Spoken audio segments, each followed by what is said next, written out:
Yeah, g'day. This is a response video to Gib84 Gaming, who did a video not too long ago about gaming manuals, like the dying art of gaming manuals, and he said do a response video showing what manuals you like and what ones you hold dear to you. So, without further ado, this is what this is. So, uh, we'll start off with one of my favorite manuals.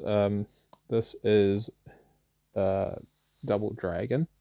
Now, Double Dragon for Game Boy was the first Game Boy game I ever owned, and I loved it.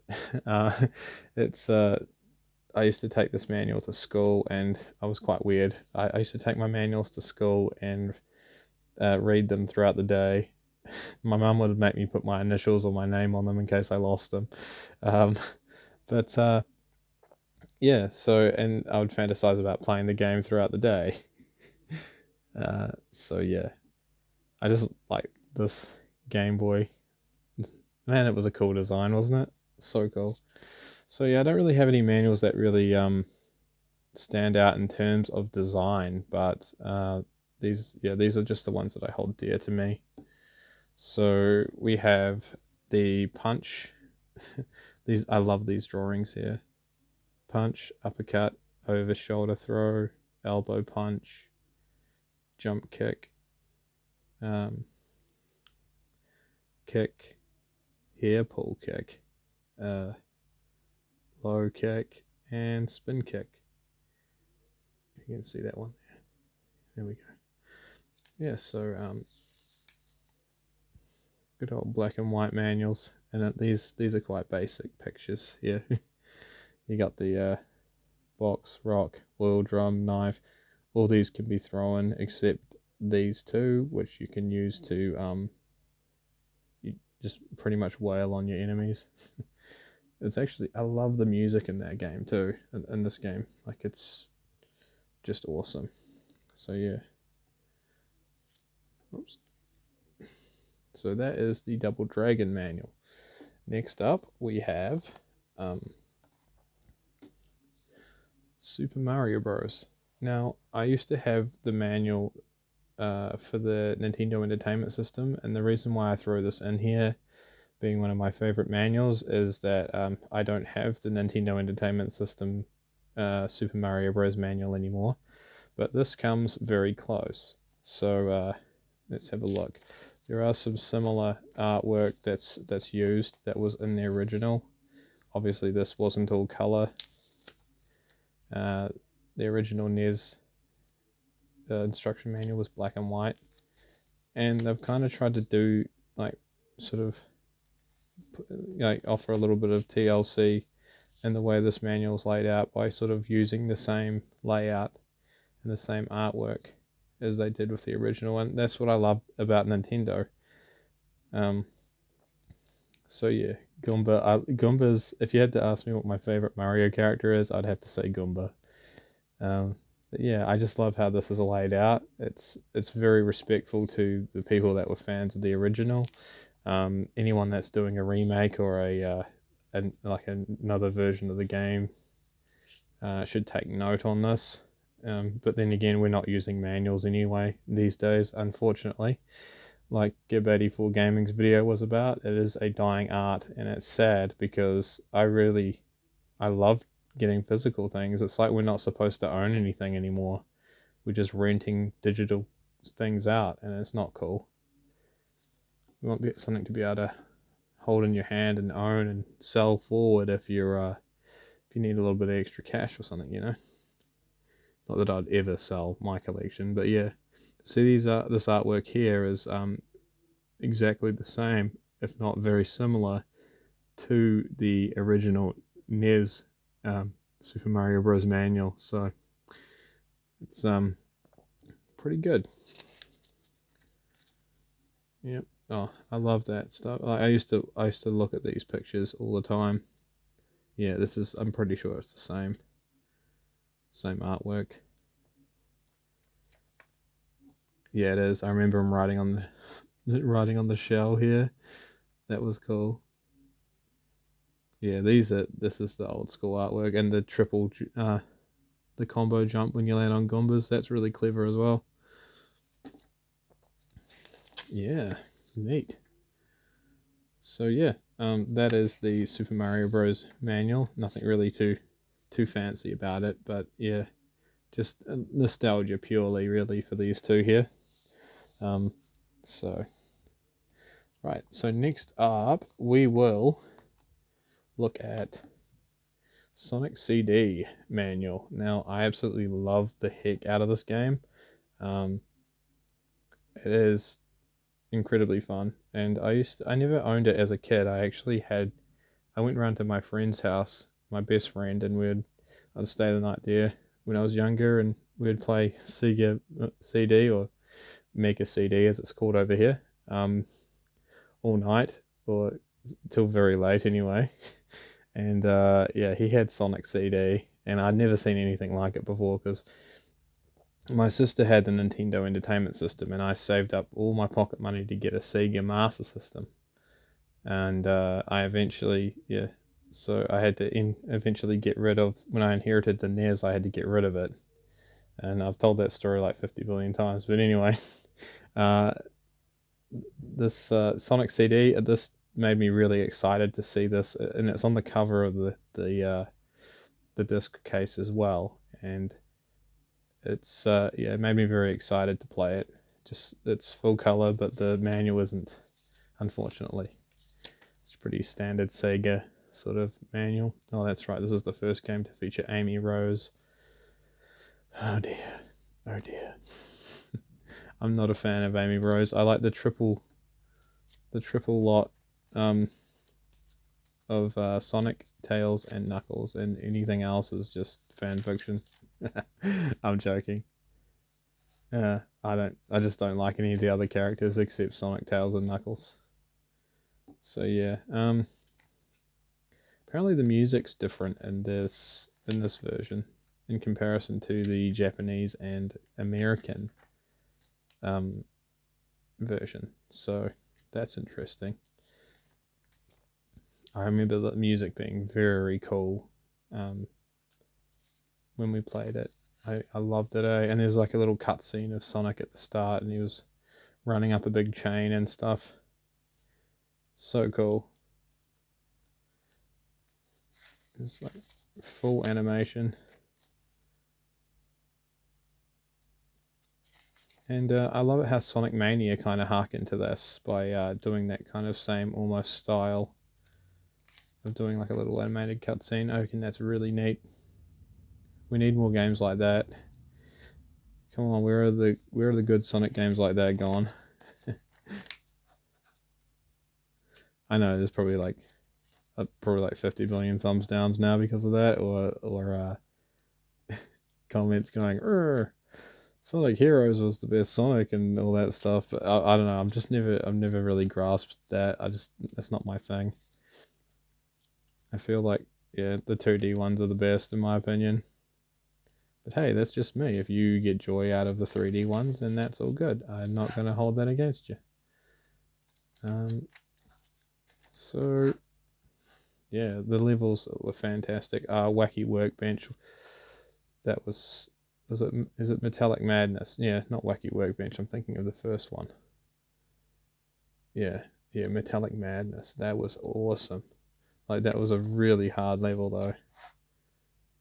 They just get more and more difficult as it went along, and naturally, as a game is supposed to do.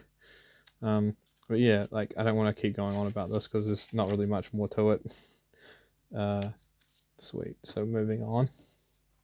I'm talking more about the games than I am the manuals. But I mean, as like I said, as far as the design goes, they're pretty they're pretty standard.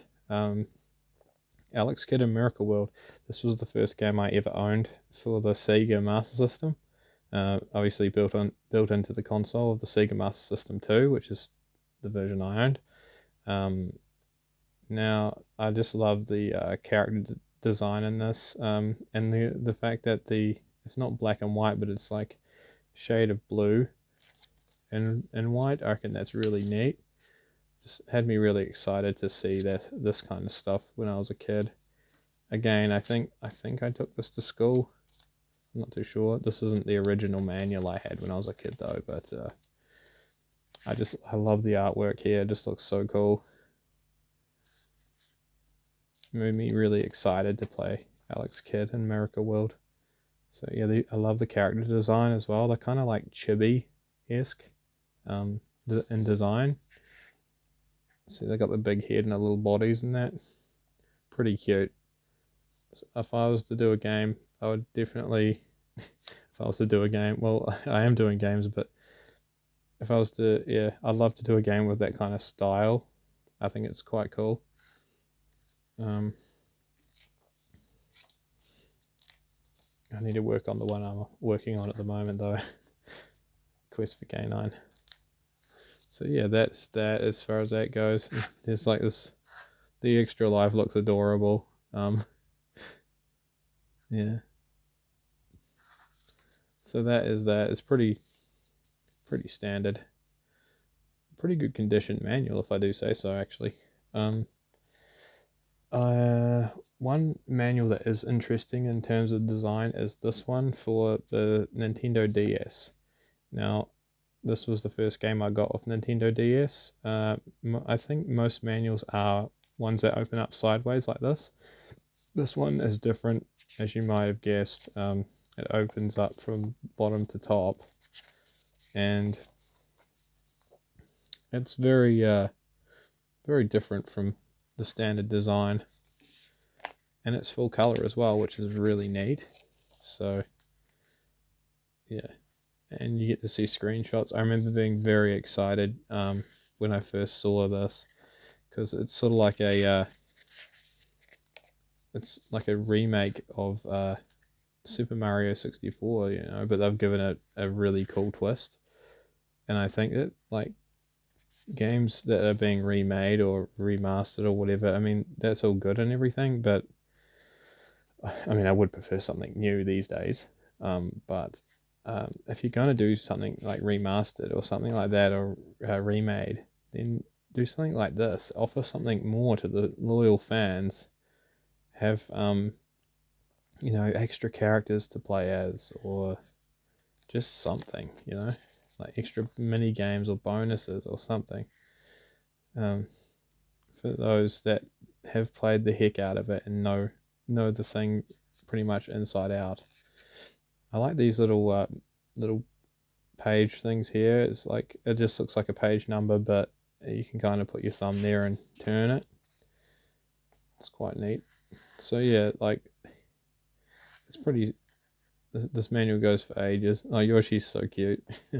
So cool.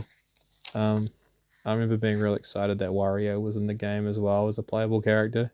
I thought that was really exciting, and Luigi. I was like, Wario and Luigi are playable in this? I am so getting it. So yeah, it had an adventure mode and it had a bunch of mini games and all that stuff. I think Mario was pretty standard. Yoshi could do like a flutter kick jump. Luigi could walk on water, and Wario was quite heavy, but he couldn't jump very high. He could like, I think he could like, I'm not sure. He turned into Metal Wario. Yeah, so you'd have to switch the character out depending on what scenario you wanted. So it was quite cleverly designed.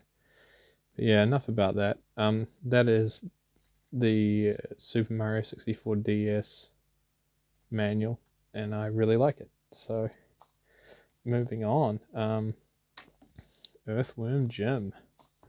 This here is very cool in terms of the art style. It's got good humor to it, and that's one of the reasons why it just really, I just love it really.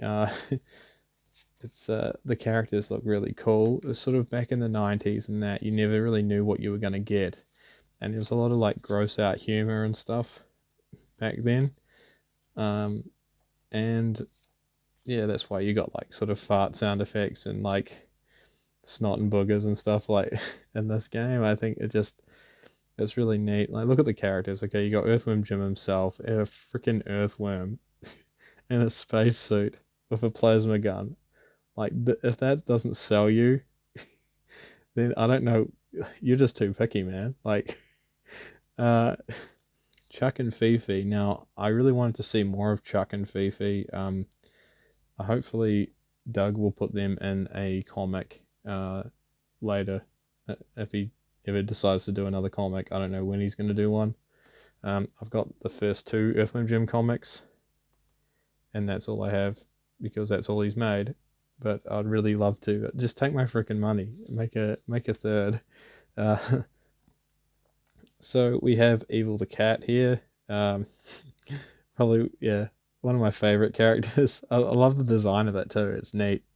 Very simplistic shape, but yeah, it really does. He does look evil, and cats. No offense if you're a cat person, but man, cats is freaking evil, man. They play with their dinner before they eat it. Like that's just messed up. I'm more of a dog person, in case you ain't noticed.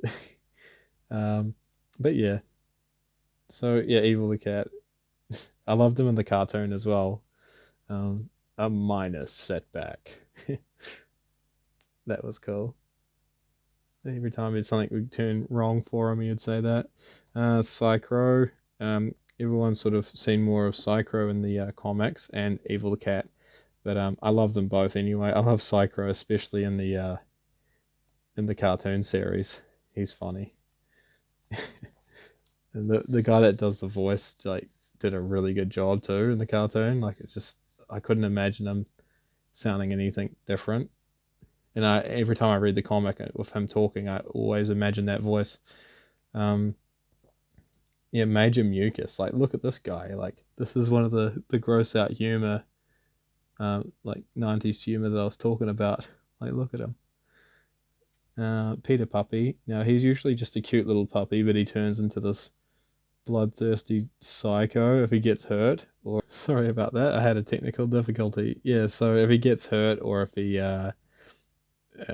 goes through some sort of emotion, then he turns into this mutant freak and ends up attacking Earthling Gem himself as well. So quite cool. So a pretty awesome character. There's actually a level in the game where you're walking Peter Puppy, he's just this cute little puppy, and then he turns into this mutant freak if he falls down the like the cliff or something. So very very cool design and of the game. Professor Monkey for a head, awesome character. It's like he can be upside down, or I'd actually love to see what would happen if the monkey took over him and like it called the shots. It'd be quite neat. Um, I think that happens in the cartoon from memory. I'm not too sure. I can't remember. It's been a while. I have to watch that DVD again. Bob and Four. So Bob the Killer Goldfish. Um, he is absolutely evil. But there's a funny episode of that in the cartoon as well. Yeah, just these characters and their design just look fantastic. Princess, what's her name? I love that as well. She's real badass in the comics, by the way. Um, and this is how you name an antagonist. Okay, you ready for this? The evil queen, pulsating, bloated, festering, sweaty, pus-filled, malformed slug for a butt.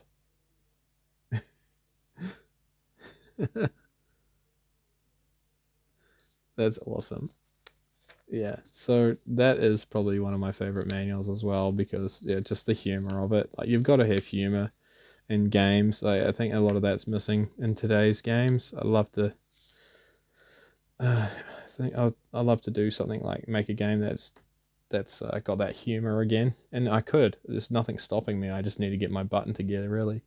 Um, but first, I got to work on Quest for Canine and finish that. Um, Next up, we have Eternal Darkness. Now, this is quite an interesting manual. It looks like it's got like a leathery finish on it, and it doesn't. It's just flat print, but um, it looks neat. So this is probably the only one that's really interesting in terms of like artistic design, um, like on like the way it's just sort of laid out, but on the cover anyway. But yeah, it's quite neat. The typography is really awesome too. I love that. and it just does feel like a really old school sort of scroll almost that you're reading, or just a really old book. I think that's the kind of gist behind it. I think it's supposed to feel like you're reading a really old book, because I think the book is in the game. It's been a while since I've played this as well. Man, I need to play Eternal Darkness again. I was just talking to one of my friends about it, and about the kind of quirky mechanics in it, and yeah, I'm gonna do a playthrough at some point. Not a full playthrough probably, but just like a demo of showing you what the game's like. Yeah, very fun game. I'm surprised it hasn't had a re-release or anything. It's I don't know if the people own it anymore, the same people that released it, or if that company's still even kicking. I don't know. But yeah, that is that. What is this? Oh yeah, important. Just about the health warnings and that. Yeah, so that is the Eternal Darkness manual for the GameCube. Very fun game. So I will be doing a play of that in the future. Now, last but not least, I have for you Syndicate. Yeah, I almost had to get a crane to help me lift this one. Look how freaking thick it is. Okay, to be fair, it is done in 4 different languages: English, French, Dutch, and Spanish. But yeah, it is so freaking thick. So these black marks here look like stains, but they're not. So basically, this here is just the English one. Oh, there. So from there to there is English. Right. So, yeah. But then, like, the rest is obviously split between the other 3 languages. So yeah. As far as the manual goes, it's pretty standard. This game is incredibly complicated, by the way. It's like for a Sega Genesis / Mega Drive game, it's actually pretty complicated. Syndicate then made its way to, I think maybe it made another game, but the most memorable one as of late would be the Syndicate game for the PS3, which is incredible. It's really fun to play, especially with friends online. I think the online's still available for it, and it's just really fun. So yeah. But yeah, like, you've got all this stuff. Like, this is a Sega Genesis game, mind you. So yeah, modifying your agents, equipping your agents. It's just, it's crazy the amount of depth in this. You got research screen in the mission zone, and the music was really cool in this game too. But yeah, you got your weapons and all that. Oh man, this game. I haven't really got very far in it because I just find it really hard to concentrate because it's just so much to keep track of. So yeah, anyway, that is Syndicate, and that is all my manuals. So we got Syndicate, we got Eternal Darkness, Earthling Gem, Super Mario 64 DS, Alex Kidd in Miracle World, Sonic CD, Super Mario Bros, and Double Dragon. So yeah, sorry, I was going to make it just a top 5, but I couldn't just pick 5. So anyway, that's my top manuals. Give 84 Gaming. I hope you enjoyed this video. I hope everyone that watched it enjoyed it, and I hope you have a great day / night. I'll catch you in the next one. See you later.